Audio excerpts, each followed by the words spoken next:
बुलाइए, उनको बुलाइए। आइए आइए आइए आइए। इनका परिचय ये है कि इनका नाम है मोइन अहमद।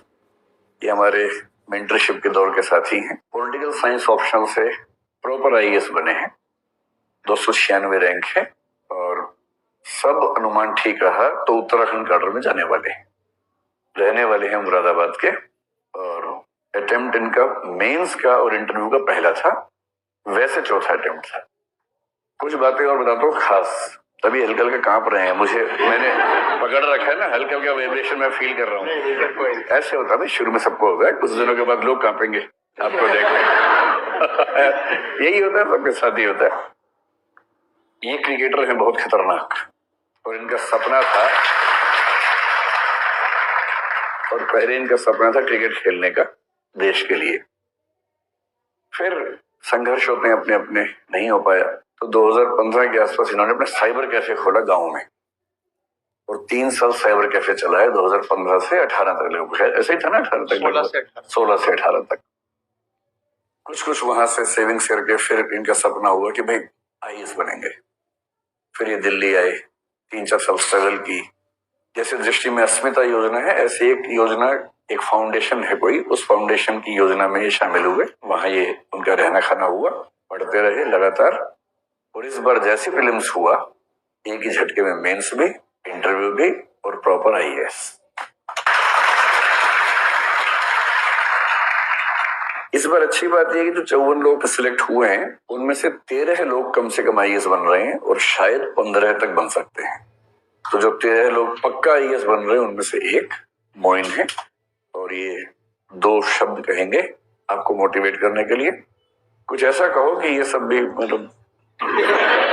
सबसे पहले तो गुड मॉर्निंग आप सभी को। जैसे कि साहब ने मेरे बारे में बताया कि मेरी जर्नी काफी इंटरेस्टिंग रही, तो यही मैं बताना चाहूंगा आप सभी लोगों को कि अभी आप उस जगह पर आ गए हैं जो आपको आईएएस बनने से अब नहीं रोक सकता कोई, जो मुझे लगता है, जो मैंने फील किया था जब मैं भी कोचिंग क्लासेस में पहली बार गया था।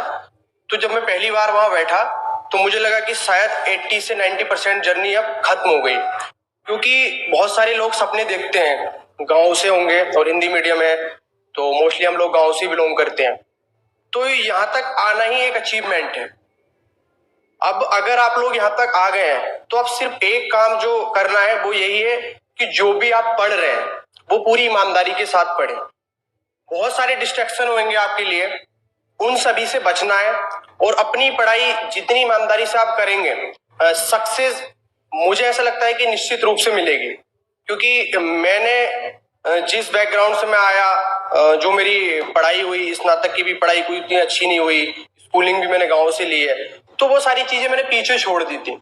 मैंने यही सोचा था कि यार अब मैं दिल्ली आ गया हूँ, अब मैं उन सभी लोगों के बराबर हूँ, चाहे वो आईआईटी से पढ़ के आया है, चाहे वो जेएनयू से पढ़ के आया है, चाहे वो एएमयू से पढ़ के आया है, लेकिन अब वो मेरे लेवल पे है।